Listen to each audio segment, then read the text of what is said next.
Светлана Георгиевна, добрый день. Вас упершыню запросили на Конгресс мясцовых уладаў Украіны ў чальцоў Совету Европы. И распавядзіце, калі ласка, з якім месседжем вы приехали до Страсбура? Насамрэч так, я тут упершыню, але ж дэмакратычныя сілы ўжо працуюць з гэтым кангрэсам у структуры кантактнай групы ў Радзе Европы. Я приехала, перш за ўсё, распавесці мясцовым уладам розных краінаў, што адбываецца ў Беларусі, што Беларусі трэба больш увагі і, канешне, буду заклікаць іх працаваць увогуле там над 5 асноўнымі напрамкамі. Перш за ўсё, гэта каб прымалі больш беларусаў у свае структуры, каб мы вучыліся, як працуюць мясцовыя улады ў іх краінах. Далей гэта праграмы рэабілітацыі для нашых палізняволеных, для дзетак, для нашых ваяроў, ветэранаў украінскай вайны. Таксама, каб падтрымлівалі дні салідарнасці з Беларусю і з палізняволенымі.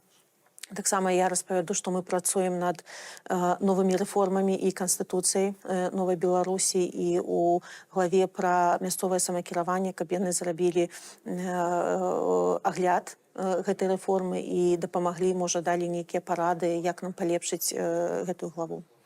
А вось ці будзеце вы ўздымаць пытання пашпарта новай Беларусі тут?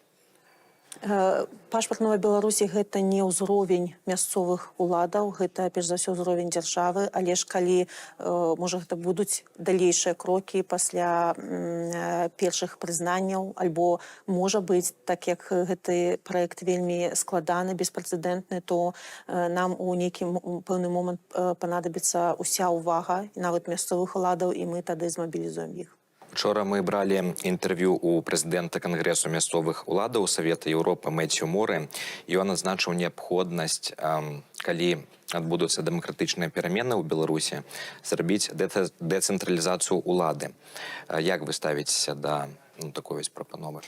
Я абсалютна гэта падтрымліваю, бо нам, канешне, трэба будзе пераходзіць ад дыктатарскага рэжыму да той структуры, дзе ёсць раздзяленне ветка ўлады, гэта прэзідэнт, парламент, суды. Таксама нам патрэбны будуць вельмі незалежныя медыа, можа, нават як чацвёртая ўлада, каб кантраляваць незалежна, як працуюць улады.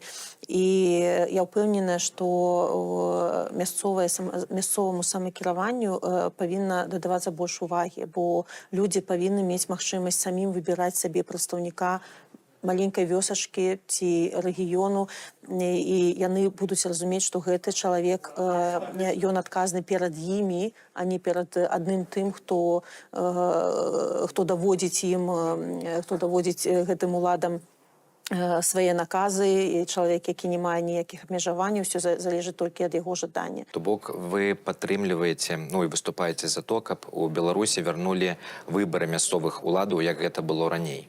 Канешне, у нас гістарычна ў Беларусі ўжо быў досвед мясцовага самакіравання. У нас было магдыбургскае права, якое надавала больш улады мясцовым выбраным, абраным людзьмі кіраўнікам. І, канешне, гэта павінна вярнуцца. І сёння вось мы абмяркоўвалі з прадстаўнікамі многіх краінаў падчас абеду, як яны імплементуюць вось гэтае самакіраванне, і нам ёсць чаму павучыцца.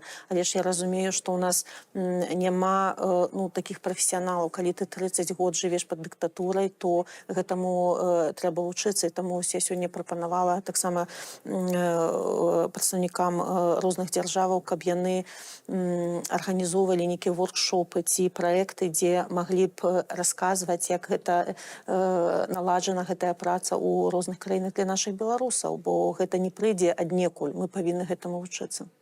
Падчас святкавання Дня волі ў Варшаве, зараз хачу такую ўжо міжнародную тэму закрануць, спадар Валерый Сахарчык сказаў, што ён ведае аб тым, што Расія і Беларусь рыхтуюць нейкі там напад на Вільню, нават з ужываннем ядравай зброі. Што вам вядома пра гэта? Ну, калі я гэта пачула, то, конечно, я звярнулася да Валерыя Степановича, каб ён мне падрыхтаваў такі дэтальны рэпорт, на якіх высновах ён робіць такія заявы.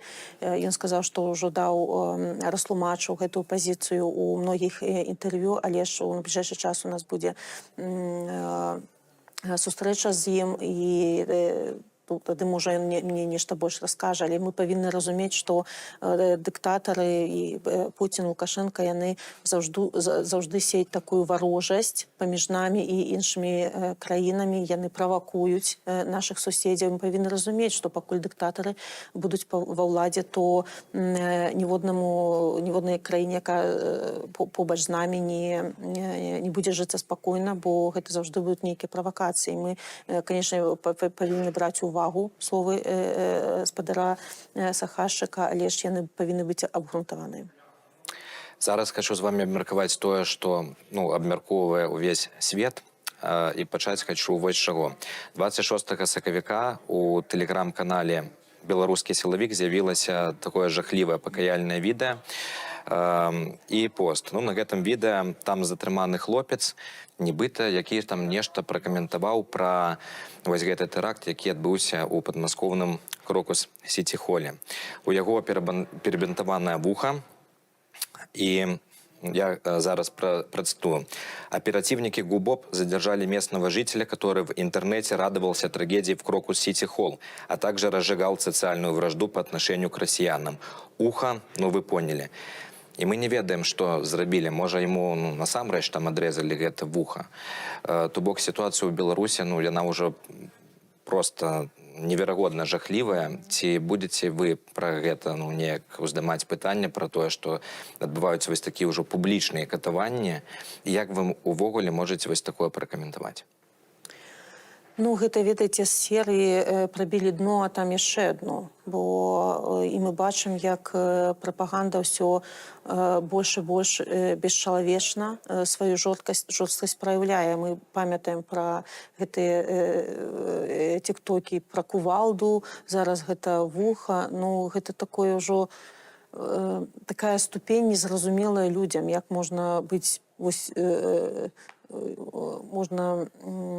ось так гвалтаваць людзей, але ж бачым, можна.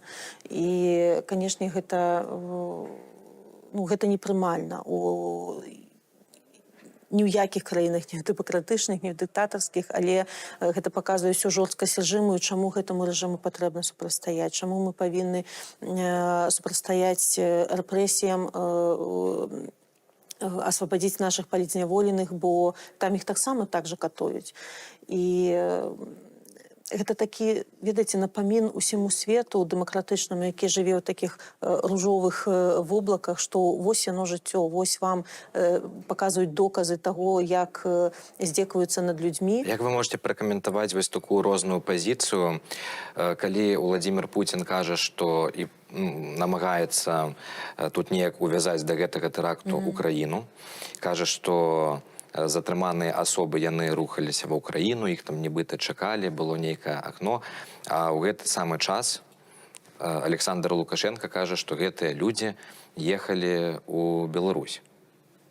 Не дамовіліся. Кожны з дыктатараў хоча паказаць, як іх сістэма добра працуе, што яны першыя некага паймалі, наказалі і гэтак далей, але ж так вось несастыкоўка такая.